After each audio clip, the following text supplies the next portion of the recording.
This is Echo Soundworks with ADSR, and you're checking out part 2 of this first look series of the UVI workstation and its newest addition, the Synth Anthology 2 sample library. So this is the second video of a 3-part series. I'm not going to be playing sounds in this video. If you want to hear that, go to part 3. I'm going to be discussing the interface in this video for those of you who care. So you click on the browser in UVI, the UVI workstation, and you arrow to the Synth Anthology 2 or any of your libraries, and they're nicely tagged and sorted. So we're going to go to Atmosphere Ethereal, load up a JP8 Roland Jupiter 8 pad. And what you see here on the main oscillator page is what synth it's sampled from. You have volume control pan. Now there's also this nice little sub control that adds in a sub waveform of your choosing, and there are 3, 6, 9, 12 different waveforms that you can choose from. So you can also kind of create like a noise. So if I turn both these off, you can hear me banging on my keys right now, there's no sound. If I turn on the sub right now, and let's go to a different preset. Okay, so let's turn off the main. So you can hear that that's just a saw sound. And if we go, it's a pulse. So you actually can do some sound design and add some sounds to it with the sub oscillator, and you can edit the sub oscillator right here with the amp, velocity, velocity attack, filter, cutoff, all that sort of stuff. So let's go back to that previous patch because I really like that one.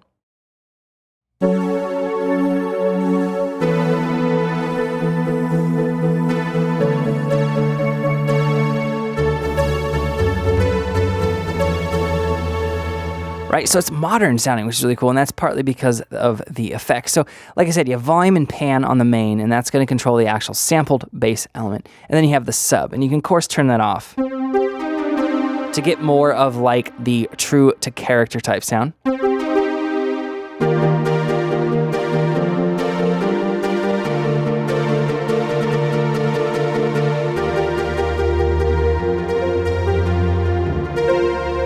So it's a really cool patch. Now, down here on the main control, this is saying, hey, we're controlling this main oscillator. Now you have things like amp, and with amp you have ADSR. So if we want to turn this more in like a pad, there it is.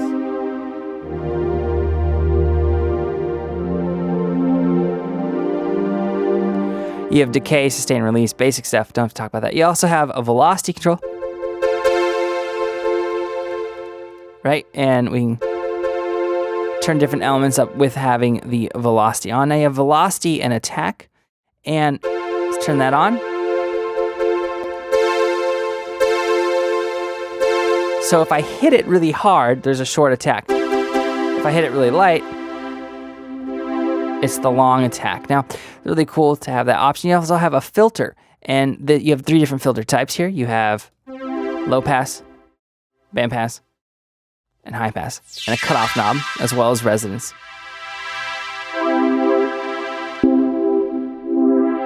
And then you have an attack, decay, sustain, release on the filter as well, and then you can of course turn that off. So that's pretty basic. Now you have very similar controls, actually identical controls for the sub as well. You can also go to the edit, and you can edit things like pitch. So let's go back to the beginning preset here. Let's go to another one actually. All right, so there is a Oberheim Matrix 6 pad. And if we go to edit, you have things like pitch, so you can turn down octaves. You have semi, depth, time, you change things to mono. You have spread and voices here, so you can turn that off or on here. So let's turn this up, let's turn the detune up, turn off mono again. We'll turn on unison. Let's go back to the oscillator, and let's turn off the sub. And we're gonna go to the filter.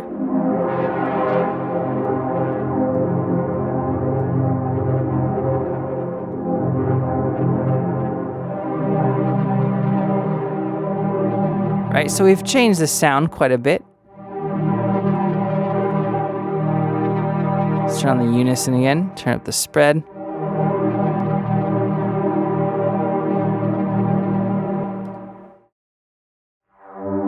Really easy to assign your mod wheel to the filter. You can turn that on and off. Okay, let's go to, you can also have a step sequencer. You can go to the LFO here. Let's do a quarter note, and we're gonna choose, let's do a sine wave. We'll do retrigger, and we're gonna assign this to the filter.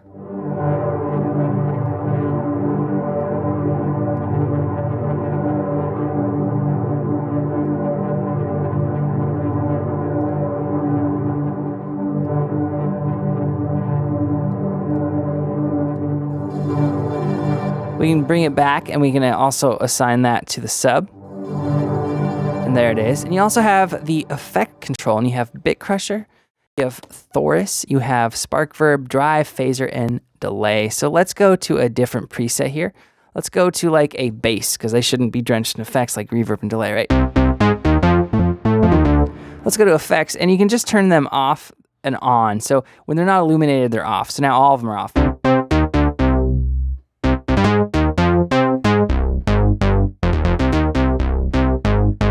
Right, so here's the bit crusher.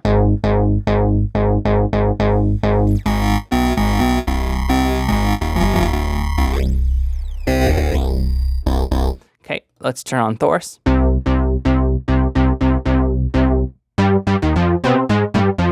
Chorus is kind of like a detune type, chorus type effect. It's kind of cool. Spark verb is their reverb.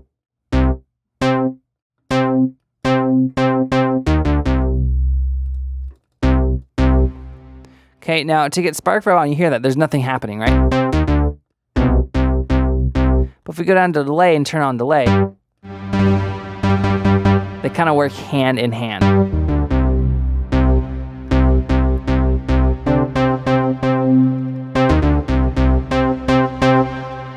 And then of course there is the phaser, which you can see here.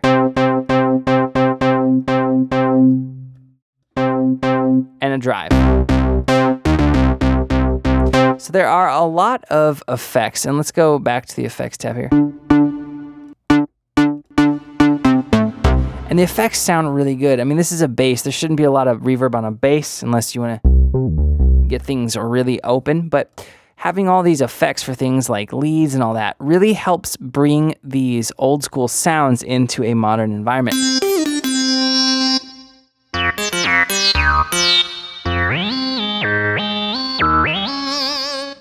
And you do have vibrato and that sort of stuff. So there's also an arpeggiator as well.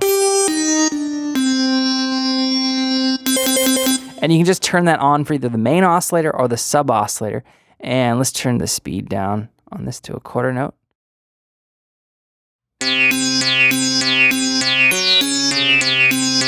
And you can draw and drag and different steps within the ARP. So it's all pretty basic stuff. It takes maybe 10 minutes to get the hang of the actual interface, which is always really nice because then you can just get to creating, which is what we're going to do in the next video. We're just going to jump through a bunch of the different sounds within Synth Anthology 2. So I'll see you guys there.